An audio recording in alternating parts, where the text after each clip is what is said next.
오늘도 수요 예배에 참여하신 성도 여러분들을 주님의 이름으로 환영하고 축복합니다. 이제 다 같이 찬송가 388장 비바람이 칠 때와 찬양 드리면서 수요 예배 시작하겠습니다.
예배를 위해서 잠시 기도하겠습니다. 은혜로우신 하나님 아버지, 혼란스럽고 어려운 상황 속에서 지금까지 저희와 함께 해주시고 지켜주셔서 감사합니다. 한 번도 경험해 보지 않았던 일들을 겪으면서 여러 가지로 당황스러운 상황이지만 하나님 아버지 믿음으로 잘 이겨낼 수 있도록 도와주시옵소서. 오늘도 주님의 은혜에 감사드리며 예배로 나아갑니다. 저희 예배를 받아주시고 말씀을 통해서 은혜 베풀어 주옵소서. 예수님의 이름으로 기도드립니다. 아멘. 오늘 함께 나눌 말씀은 야고보서 5장 7절에서 11절 말씀입니다. 제가 읽어드리겠습니다. 야고보서 5장 7절에서 11절에 기록된 하나님의 말씀입니다. 그러므로 형제들아, 주께서 강림하시기까지 길이 참으라. 보라, 농부가 땅에서 나는 귀한 열매를 바라고 길이 참아 이른 비와 늦은 비를 기다리나니 너희도 길이 참고 마음을 굳건하게 하라. 주의 강림이 가까우니라. 형제들아, 서로 원망하지 말라. 그리하여야 심판을 면하리라. 보라, 심판주가 문 밖에 서 계시니라. 형제들아, 주의 이름으로 말한 선지자들을 고난과 오래 참음의 본으로 삼으라. 보라, 인내하는 자를 우리가 복되다 하나니 너희가 욥의 인내를 들었고 주께서 주신 결말을 보았거니와 주는 가장 자비하시고 긍휼히 여기시는 이시니라. 아멘. 지난 시간에는 불의한 부자들에게 주는 경고의 메시지를 살펴봤는데 오늘 말씀은 초대교회 성도들에게 인내를 권면하는 메시지입니다. 아마도 사도 야고보가 인내를 권면하기 바로 전에 먼저 불의한 부자들에게 경고의 말씀을 주고 있는 이유는 불의한 부자들이 누리는 부와 안락 때문에 마음이 흔들릴 수 있는 성도들에게 그런 불의한 부자들은 장차 하나님의 심판을 면하지 못할 것이라는 것을 알려주어서 그런 것에 마음 뺏기지 않고 지금의 어려운 상황들을 잘 참고 견뎌낼 수 있도록 하기 위한 그런 의도가 있지 싶습니다. 아무튼 사도 야고보는 부자들에 대한 경고에 이어서 오늘 이 인내에 관한 말씀을 주고 있습니다. 사도 야고보는 오늘 말씀에서 뿐만 아니라 앞서 1장에서도 인내에 대해서 권면했습니다. 1장에서는 인내가 성도로 하여금 온전하고 구비하여 조금도 부족함이 없게 한다는 인내의 목적에 대해서 말했습니다. 반면에 오늘 말씀은 어떻게 인내할 것인가, 즉 인내하는 방법에 대한 권면을 하고 있습니다. 내용을 살펴보면서 주신 교훈을 생각해 보도록 하겠습니다. 7절부터 11절에 나오는 사도 야고보의 인내에 대한 조언은 네 가지로 정리할 수 있을 것 같습니다. 첫째는 7절부터 8절에 나오는 내용으로 열매를 바라고 이른 비와 늦은 비를 기다리는 농부처럼 마음을 굳건하게 하고 인내하라는 것입니다. 이스라엘에는 교상 두 번의 우기가 있는데 이른 비는 10월과 11월 사이에 내리는 비로 이스라엘 사람들이 이때 밀을 파종한다고 합니다.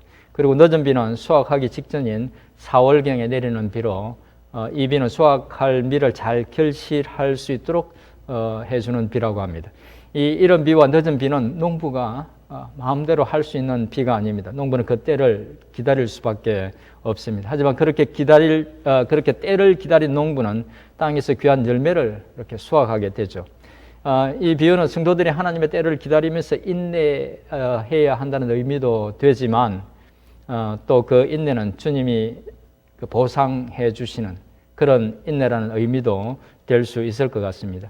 그리고 8절은 그렇게 때를 기다리면서 인내할 때 가져야 할 한 가지 마음의 자세에 대해서 말씀합니다. 마음을 어떻게 하라고 말씀합니까? 마음을 굳건하게 하라고 말씀합니다. 소극적인 마음이 아니라 주님이 곧 오시리라는 확신 가운데 강하고 담대한 마음을 가지고 인내하라는 것입니다. 둘째는 9절에 나오는 내용으로 서로 원망하지 말고 문 밖에 계신 심판주를 생각하면서 인내하라는 것입니다. 이 말은 서로 원망할 일이 생길 때 문 밖에 계신 주, 심판주, 즉 곧 오실 주님을 생각하면서 참으라는 것입니다. 사실 사람들이 힘들고 어려워지면 예민해지고 자칫 다른 사람들을 원망하고 그러다가 서로 불화하기 쉽습니다. 마귀의 전략이죠. 어려울 때일수록 주를 사랑하는 마음으로 서로를 이해하고 부족한 부분까지도 품어주는 관용이 필요합니다. 이 권면은 오늘날의 그리스도인들이 깊이 생각해야 할 그런 권면이라는 생각이 듭니다. 그 이유는 우리가 살아가는 문화가 성공, 성취, 또 성과를 중시하기 때문에 우리가 의식하지 않으면 쉽게 그런 세상적인 풍조에 휘말려서 그런 것을 향해서 나아갈 때 별로 도움이 안 되는 사람들은 쉽게 정죄하고 비난하기 때문입니다. 성경은 달란트 비유처럼 성실하게 노력해서 좋은 결과를 만들어낼 것을 권면하기도 하지만 또 못지않게 과정도 또한 중시합니다. 그래서 어떤 일이든지 하나님이 말씀하신 방식으로 결과를 추구해 나가야 합니다. 그러면 어떤 일을 하는 과정 속에서 하나님이 우리에게 원하시는 방식이 무엇입니까? 그렇죠. 무엇을 하든지 서로 돕고 사랑하고 인격적으로 대하면서 정직하게 하는 것입니다. 그 중에는 서로 원망하지 않는 것도 포함되는 것입니다. 이 말씀은 특별히 한인들에게 의미하는 바가 크다는 생각이 듭니다. 왜냐하면 우리는 획일주의 문화에 길들여져 있기 때문에 그 다름에 대한 어떤 관용이 좀 적은 편입니다. different를 wrong으로 인식하는 경우가 굉장히 많습니다. 그래서 무엇을 하든지 뜻을 같이 해야 되고 또 같이 행동할 것을 요구합니다. 달리하는 사람은 적대시하죠. 우리가 그런 약점이 좀 있습니다. 아마 다른 민족들이 세운 교회보다 한인들이 세운 교회에 갈등과 분열이 더 많은 이유도 이 때문일 것입니다. 이런 문제와 관련해서 우리가 꼭 기억해야 할 한 가지가 있습니다. 그것은 성경에서 이야기하는 하나됨은 영어로 하면 unity지 uniformity가 아니라는 것입니다. unity라는 것은 다양한 어떤 배경과 생각과 은사를 가진 사람들이 공통된 목표를 위해서 함께 하는 것입니다. 반면에 uniformity는 유니폼을 생각하면 쉽게 이해할 수 있는데 모든 구성원들이 획일적인 그런 모습을 갖는 것입니다. 두 가지 차이는 잠시 말씀드렸지만 유니티는 다양성을 인정하고 받아들이는 것이고 유니포미티는 그런 차이를 인정하지 않고 똑같은 생각, 똑같은 행동을 갖는 것입니다. 우리가 성경을 통해서 잘 알고 있는 사실이지만 사도들은 성격도 생각도 다 달랐습니다. 어떤 사람은 성격이 굉장히 급했고 어떤 사람은 아주 온유했습니다. 사도들의 그 뒤를 이은 초대교회 사역자들도 다양한 성격에 또 삶의 배경도 다양했습니다. 하지만 그런 개인적인 차이들이 문제가 전혀 되지 않았습니다. 그들은 그런 개인적인 차이에도 불구하고 별 문제 없이 하나님의 영광을 위해서 또 복음을 위해서 한 마음으로 열정적으로 일을 했습니다. 그들은 사람들을 획일적으로 만들려고 하지 않았습니다. 한 가지로 맞추려는 것에 대한 집착, 즉 유니포미티에 대한 어떤 집착은 성경적이지 않다는 것입니다. 그것은 또한 많은 갈등의 원인이 되기도 합니다. 비록 내 마음에 들지 않을 때라도 서로의 다름을 인정하고 또 서로에 대해서 용서하고 용납하는 너그러운 마음을 가지는 것, 사람에 대해서 원망하지 않는 것, 주님의 뜻입니다. 사도 야고보가 주는 세 번째 인내에 대한 조언은 10절의 내용으로 선지자들의 그 고난과 오래 참음을 본받음으로 인내하라는 것입니다. 선지자들은 하나님의 명령을 받아서 말씀을 전했습니다. 하지만 그들의 대부분은 인간적으로는 극히 힘든 삶을 살아야만 했습니다. 많은 박해를 받았고 살해의 위협을 받았고 실제로 순교한 선지자들도 있습니다. 그럼에도 불구하고 그들은 인내하면서 하나님이 주신 말씀을 그 백성들에게 전했습니다. 대부분의 선지자들이 고난을 받았지만 특별히 힘들게 사역했던 선지자들이 몇 사람 있습니다. 예레미야 선지자도 그 중에 한 사람이었습니다. 그는 남유다가 멸망하기 직전부터 멸망하고 포로로 끌려갔던 시기에 활동했는데 정말 많은 조롱과 멸시와 박해를 당했습니다. 당시 다른 모든 거짓 선지자들이 남유다에 문제가 없을 것이라고 예언했을 때 예레미야는 남유다는 바벨론에 의해서 반드시 멸망할 것이며 그래서 정하지 말고 포로로 끌려가야 살아남을 수 있다는 하나님의 말씀을 전했습니다. 그는 하나님께서 그렇게 전하라고 말씀하시기 때문에 그렇게 전했던 것입니다. 분명하게 자신의 어떤 전한 메시지 때문에 박해를 받을 줄 알면서 또 사람들로부터 비난과 조롱을 받을 줄 알면서 그렇게 전했던 것이죠. 그 바람에 그는 동족을 배신한 매국노로 취급을 받아야만 했습니다. 또 예레미야 선지자보다 약간 이후에 활동했던 선지자 에스겔은 장차 유다가 당할 일을 상징하는 기묘한 어떤 일들을 사람들 앞에서 해야만 했습니다. 그는 왼쪽으로 390일을 또 오른쪽으로 누워서 40일을 이렇게 누워 자면서 하나님이 말씀하신 곡물 떡을 쇠똥에 구워 먹어야만 했습니다. 그는 미친 사람처럼 몸을 떨며 음식을 먹으면서 또 아내가 죽어도 울지 못하면서 하나님의 뜻을 전해야만 했습니다. 그들보다 한 세대 앞서 활동했던 이사야 선지자는 3년 동안 부끄럽게 사람들이 보는 앞에서 벗은 몸과 벗은 발로 다니면서 말씀을 전해야 했고 또 탈무드의 기록에 의하면 그는 므낫세 왕 때 톱으로 켜져서 죽임을 당했다고 합니다. 선지자 호세아도 많은 고난을 견뎌야 했습니다. 그는 하나님의 명령으로 아무도 맞이하지 않을 엄난한 여자 고멜을 아내로 맞이해야 했고 또 아버지가 누군지도 모를 자녀들을 낳아서 길러야만 했습니다.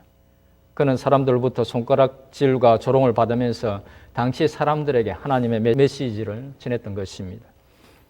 사도 야고보는 초대교회 성도들에게 그런 고난과 박해를 견디면서 하나님의 말씀을 전했던 그 선지자들을 본받아서 자신들이 당면한 어려움을 참고 이기라고 말했던 것입니다. 신앙을 지키고 살면서 힘든 일들이 생길 때 이해하기 힘든 그 하나님의 명령에도 순종하면서 고난과 박해를 이겨낸 선지자들을 기억할 수 있기를 바랍니다. 넷째는 11절의 내용으로 인내하는 자가 복되고 인내에 대해서 하나님이 반드시 보상해 주신다는 것을 기억하고 인내하라는 것입니다. 사도 야고보는 인내하는 자가 복되다는 것을 보여주는 예로 고난을 잘 이기는 욥을 예로 듭니다. 덧붙여서 하나님은 인내하는 자에게 은혜를 베푸시는 가장 자비롭고 또 은혜로운 분이라고 말합니다. 이 말은 욥처럼 인내할 때에 그 인내에 대해서 자비하시고 긍휼이 많으신 하나님께서 반드시 갚아 주신다는 것이죠. 그래서 복이 있다는 것입니다. 사실 욥의 인내는 그렇게 단순한 인내가 아니었습니다. 그는 인생의 환난을 당하면서 고통 가운데 몸부림쳤습니다. 그는 그 고통 가운데 자신이 태어난 날을 저주하는 한계까지 갔지만 결코 하나님을 놓치지 않았습니다. 끝까지 하나님을 붙들었죠. 그 결과 하나님께서 욥에게 이전 소유보다 갑절이나 주셨고 잃었던 자녀들을 대신해서 또 다른 자녀들을 주었다고 기록하고 있습니다. 많은 사람들은 이런 것들, 소유와 자녀들 이런 것들을 하나님의 보상이라고 생각하지만 물론 그런 것들이 큰 보상이기는 하지만 그보다 자신이 끝까지 놓지 않고 붙들었던 그 전능하신 하나님을 만나게 되었던 것, 그분을 직접 대면하게 된 것이 가장 큰 보상이 아니었나 싶습니다. 사도 야고보는 잘 인내하면 욥이 보상받은 것처럼 하나님으로부터 보상을 받는다는 것입니다. 그것이 어떤 보상이 될지 또 어떤 복이 될지 잘 모르겠습니다만 하나님께서 인내를 기억하시고 반드시 갚아 주신다는 것입니다. 오늘 본문은 인내에 대해 사도 야고보 주는 권면들이었습니다. 성경에는 이 말씀 외에도 인내에 대해서 강조하고 있는 부분이 참 많습니다. 구약 성경에는 오늘 말씀 속에 소개하고 있는 고난 가운데 인내한 욥과 선지자들 외에도 오래 참음으로 약속의 성취를 받았던 아브라함의 인내, 야곱의 인내, 또 요셉의 인내, 다윗의 인내에 대해서 이야기하고 있습니다. 또 지혜서들은 인내에 대해서 여러 가지 권면들을 하고 있죠. 구약뿐만 아니라 신약 성경의 저자들도 인내에 대해서 많은 권면들을 하고 있습니다. 사도 야고보도 인내에 대해서 권면하고 있지만 사도 베드로도 인내에 대해서 권면합니다. 그는 베드로후서 1장 5절에서 7절 말씀에서 이렇게 이야기하고 있습니다. 그러므로 너희가 더욱 힘써 너희 믿음의 덕의 지식의 절제를, 절제의 인내를, 인내의 경건에 형제 우애를, 형제 우애의 사랑을 더하라고 이야기하고 있습니다.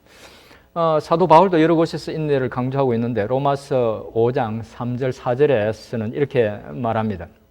다만 이뿐 아니라 우리가 환난 중에도 즐거워하나니 이는 환난은 인내를, 인내는 연단을, 연단은 소망을 이루는 줄 알미로다. 로마서 8장 25절에서는 이렇게 이야기합니다. 만일 우리가 보지 못하는 것을 바라면 참음으로 기다릴지니라.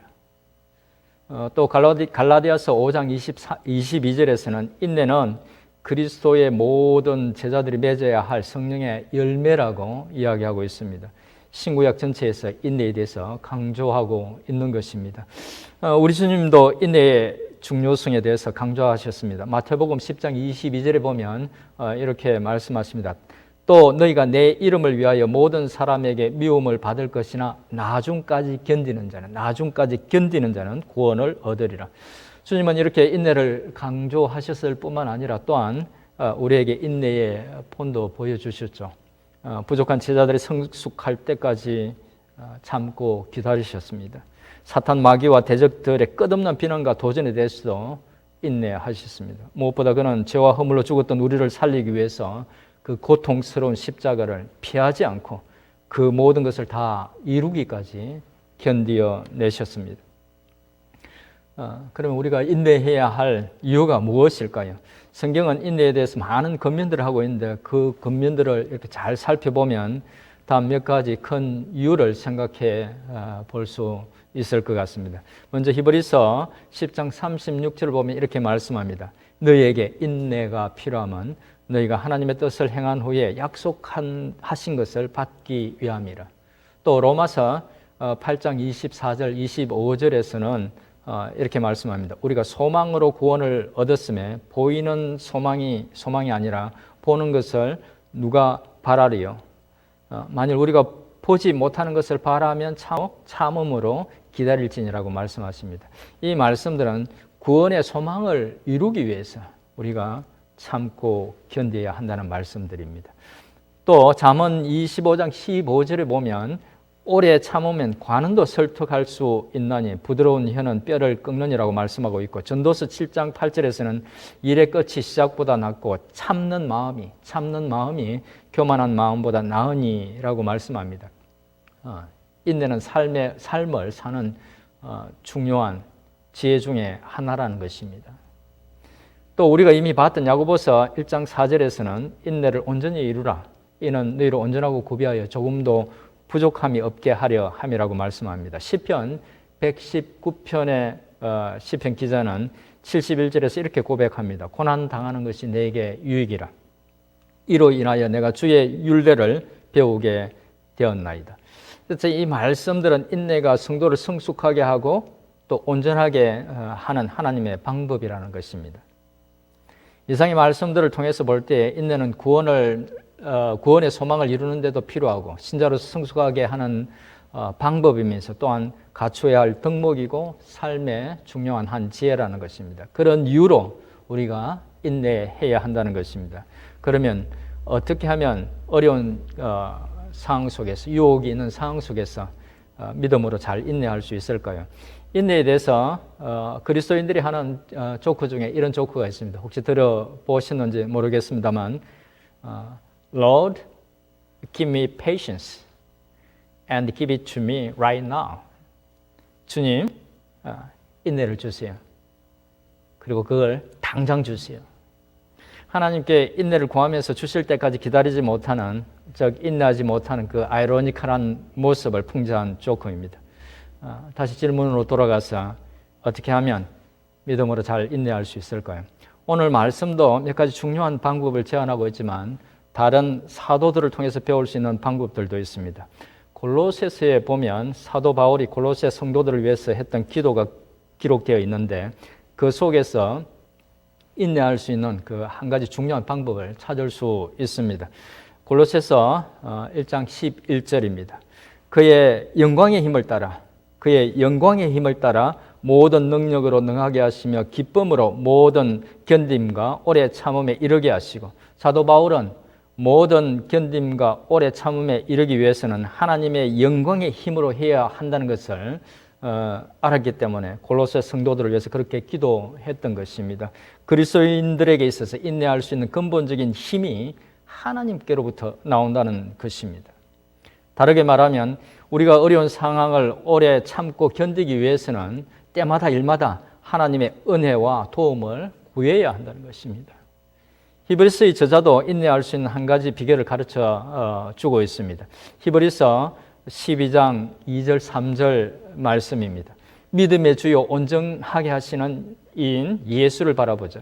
그는 그 앞에 있는 기쁨을 위하여 십자가를 참으사 부끄러움을 개의치 아니하시더니 하나님의 보좌 우편에 앉으셨느니라. 너희가 피곤하여 낙심하지 않기 위하여 죄인들이 이같이 자기에게 거역하신 일을 참으신 일을 생각하라. 정말 견디기 힘들 때 낙심하지 않기 위해서는 우리와 같은 거역한 죄인들을 참으신, 또 고난을 끝까지 견뎌내신 주님을 생각하고 바라보라는 말씀입니다. 이제 말씀을 정리하겠습니다. 오늘 말씀은 사도 야고보가 초대교회 성도들에게 비록 어려운 상황이지만 믿음 가운데 인내할 것을 당부하는, 권면하는 그런 내용이었습니다. 그렇죠. 우리가 믿음 가운데 살아갈 때 참고 견뎌야 할 일들이 정말 많습니다. 요즘처럼 시절이 어려울 때는 특별히 그렇습니다. 그런데 믿음 가운데 인내하는 것이 말처럼 쉽지는 않습니다. 하지만 그럴 때마다 오늘 말씀을 기억하고 또 인내로 이룰 아름다운 것들을 생각하면서 또 허물 많은 우리를 참아주신 주님을 생각하면서 지금 겪고 있는 여러 가지 어려움들을 믿음으로 잘 이겨내는, 그래서 주님으로부터 잘했다 칭찬받는 우리 모두가 될 수 있기를 주님의 이름으로 축원드립니다. 기도하겠습니다. 하나님 아버지, 오늘도 말씀으로 저희를 교훈해 주셔서 감사합니다. 오랜 세월 동안 믿음을 갖고 살아왔지만 여전히 부족한 저희 자신들의 모습을 보게 됩니다. 하나님 아버지, 저희 스스로의 노력으로 바꿀 수 없음을 고백합니다. 은혜의 손으로 붙들어 주셔서 조금이라도 주님 모습 닮게 해주시고 삶의 작은 부분에서라도 주님의 뜻을 이루는 저희들이 될 수 있기를, 또 서로의 부족함을 용서하고 용납함으로 당신의 백성답게 되기를 전심으로 소원합니다. 무엇보다 사랑하는 성도들 이 힘든 시기를 믿음으로 잘 이겨나갈 수 있도록 도와주시옵소서. 특별히 간과없기는 하나님 아버지, 지금은 비록 어렵고 두려운 상황이지만 주님이 묶어주신 공동체로서 주의 사랑으로 서로를 배려하고 돌보는 저희가 될 수 있도록 도와주시고, 또 어려운 일이나 마음 아픈 일을 당한 이들에게 위로와 격려의 말을 건네고 위에서 기도할 수 있는 넉넉한 마음을 저희들에게 주옵소서. 오늘도 예배를 마친 후 함께 기도로 나아갈 때 주님 저희의 기도에 응답해 주시고 주님 주시는 평강과 기쁨이 저희 속에 넘치게 하옵소서. 예수님의 이름으로 기도드립니다. 아멘. 예배를 마치고 함께 기도할 때 먼저 공동 기도 제목으로 기도하시고 긴 기도해 주시면 감사하겠습니다. 이제 함께 기도할 공동 기도 제목 알려드리겠습니다. 먼저 이 코로나 바이러스 사태가 빨리 끝나서 모든 생활이 정상적으로 될 수 있도록 기도해 주시기 바랍니다. 연약한 분들을 위해서 기도할 때에 김성경 집사님, 김영자 권사님, 김진대 집사님, 유기봉 집사님, 신추월 권사님, 황정희 집사님의 건강을 위해서 기도해 주시기 바랍니다. 그리고 또 연로하신 이렇게 회원들을 위해서도 기도해 주시기 바랍니다. 파송 선교사님들을 위해서 기도할 때에 임바울, 장영심 선교사님, 정연호, 오경자 선교사님, 이주혜 선교사님의 건강과 사역을 위해서도 기도해 주시기 바랍니다. 그리고 폐암으로 소병하고 있는 가영호 선교사님의 건강과 회복을 위해서도 기도해 주시기 바랍니다. 마지막으로 주일 예배와 수요 예배, 목요 줌 성경 공부, 금요 룻기 성경 공부, 중고등부 학생들을 위한 위클리 줌 미팅을 위해서도 기도해 주시기 바랍니다. 함께 기도하겠습니다.